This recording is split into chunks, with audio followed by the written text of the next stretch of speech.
Depois de fechar o polêmico acordo de colaboração premiada, os delatores da JBS começaram a entregar à Procuradoria-Geral da República provas que incriminam políticos e expõem quase 10 anos de um sistema meticuloso de corrupção que movimentou aí mais de R$1 bilhão. Neste fim de semana, a revista Época divulgou algumas dessas evidências. Há provas de pagamento fraudulentos na campanha de Lula, a reeleição em 2006 e repasses a empresas indicadas por Michel Temer e José Serra na campanha de 2010. Também há provas dos extratos de 2 contas mantidas nos Estados Unidos pelo dono da JBS, Joesley Batista, com saldo de $150 milhões em propina para a campanha de Dilma e para o PT. Ainda há evidências de pagamento ao atual presidente do Senado, Eunício Oliveira, e a ministros do governo Temer, como Bruno Araújo, Gilberto Kassab, Helder Barbalho e Marcos Pereira. Começa esse tema com você, Andreasa. Você disse que essa reportagem, inclusive, deu mais força para o Temer na votação de quarta-feira. Por quê, hein? Eu não tenho muita dúvida disso não, Patrick Santos. Como eu digo aqui, cálculo objetivo, Temer depende do Congresso. Né?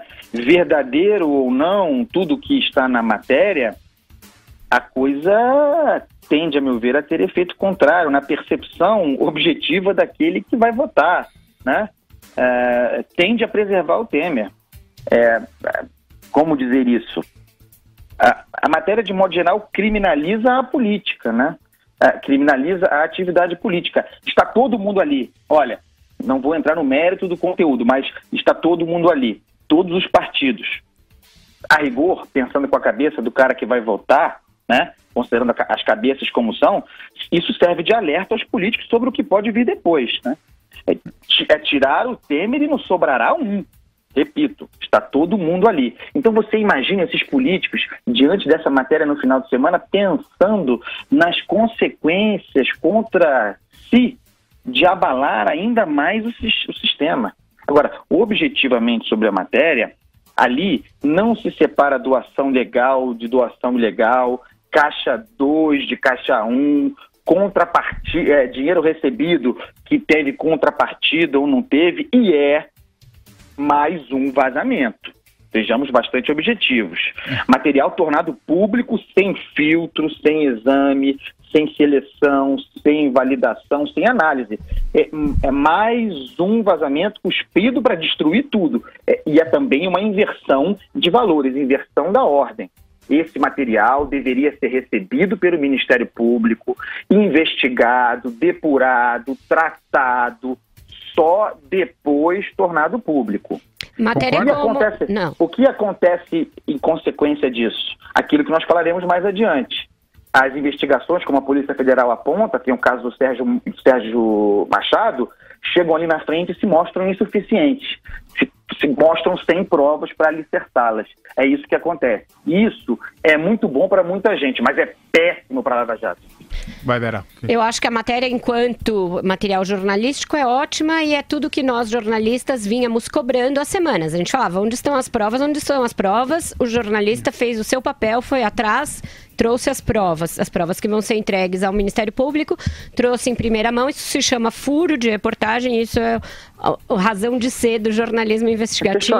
Eu achei ela ótima nesse aspecto. E quanto à criminalização da política, ela acontece a despeito das intenções da Lava Jato e da imprensa, porque a matéria é uma narrativa de crimes de cabo a rabo. Se tem doação que foi feita por dentro, ela claramente foi feita com um objetivo escuso. A matéria começa com a narrativa de um cara pondo dinheiro num porta-mala em caixa de papelão, indo entregar R$1 milhão num estacionamento. Essa é a cena inicial. Se isso não é cena de filme de gangster, eu não sei o que é. Então, a criminalização da política vinha acontecendo há muito tempo e a Lava Jato só está tirando a tampa. Por isso, eu concordo com o Andreasa que é difícil na hora de você converter essas evidências gritantes em provas do ponto de vista processual, tá? Tá havendo essa dificuldade com a delação da Odebrecht, tá havendo essa dificuldade com a delação do Sérgio Machado e vai haver certamente com essa dos irmãos Joesley, porque pelo simples fato de que crime de corrupção não deixa recibo, muitas vezes não deixa papel passado, mas eu acho que para a maioria das pessoas não resta dúvida de que havia um sistema totalmente corrompido de financiamento das campanhas com o objetivo de reverter em dinheiro depois para essas empresas, né? Isso está muito evidente, está evidente na maneira como a JBS virou o que virou, como a Odebrecht ganhou os tentáculos que ganhou no exterior. Então, falar em Caixa 2 vai ser a tentativa dos políticos de evitar o pior, mas tá dado que o Caixa 1, o 2 e o 3 nada mais eram do que um conluio ali criminoso entre empresas e políticos, né? Madu. É aquela velha história que não existe, não tem almoço grátis, né? Quando você faz uma doação, né, a um político, evidentemente você está que aquela quantia ela retorne dobrada ou triplicada. Não é um apoio político aquilo não é uma ajuda na campanha, aquilo é investimento. É o que está claro, né, em todos os processos, os relatórios que você acompanha e que você lê. Agora, o que a Vera falou é importante e tem que se ver uma maneira, porque isso, na verdade, é uma pegadinha, né?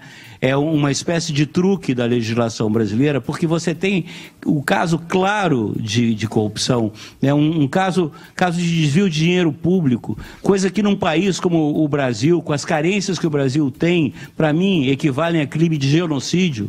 São crimes de genocídio, eles são claros e cristalinos. Agora, você tem ali chicanas técnicas, né, que dificultam processualmente você enquadrar o meliante, o bandido, o criminoso. Agora, ou bem a sociedade, a civilização dá um jeito nisso e bota esses caras na cadeia, ou nós vamos viver disso para pior, né? Nós vamos viver numa selva. É a escolha que está colocada para a sociedade brasileira de uma maneira geral. Quando o Andreasa, e eu respeito muito a opinião dele, eu acho que o ponto de vista dele é evidente que é consistente. O que me contraponho, talvez talvez pela minha personalidade e tal, Andreasa, é o que eu vejo o seguinte: nós estamos numa encruzilhada. Não se pode ver o Brasil como apenas a classe política, a elite política, o sistema. O Brasil é maior que isso, né? É muito maior que isso. E a nossa encruzilhada é essa: ou nós vamos romper com uma série de coisas equivocadas feitas até hoje, ou então vamos assumir o nosso destino, né, de a caminhada em passo acelerado para o caos e para a mediocridade. É isso, só isso. Vai lá, Andreasa, para a gente ir para a nossa primeira parada. Ocorre, Madu, é que não dá para ser assim. A gente precisa ter a baliza da lei, né? A gente precisa se lembrar, por exemplo, de que quando esses supostos crimes aconteceram, e muitos deles são de fato crime, havia uma legislação que permitia a doação de empresas para a campanha eleitoral. Tá? Hoje não permite mais, mas naquela ocasião permitia.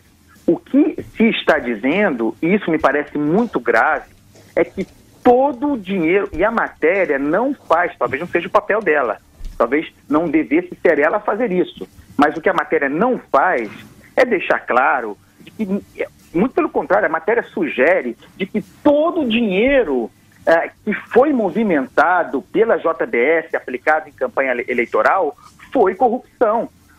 Como se não houvesse ali políticos recebendo dinheiro legalmente. É nisso que a gente acredita. Nós acreditamos que todo dinheiro movimentado em campanha no Brasil é produto de corrupção. A tese da Lava Jato é justamente isso, que mesmo o dinheiro doado legalmente era propina disfarçada. Em muitos casos tem muita evidência disso.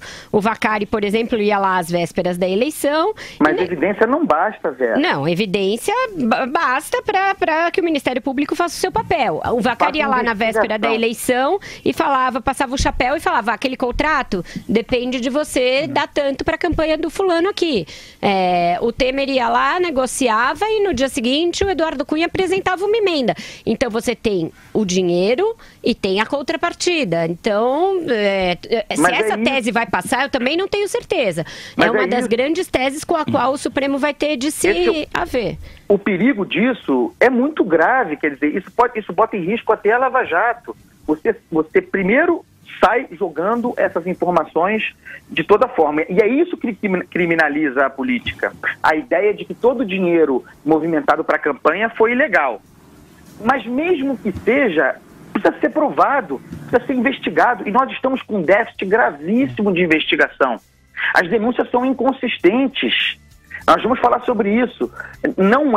Não estamos num momento muito bom para a Lava Jato, não, minha.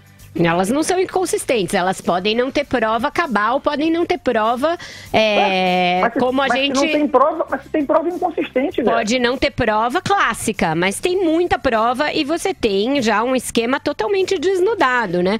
Porque as pessoas que participaram dele estão confessando, isso tem um peso também. Isso tem um peso político, sem dúvida não só nenhuma. político, Andreasa. Se você pensar no mensalão, tinha muito menos prova formal do que tem na Lava Jato, muito menos, ó.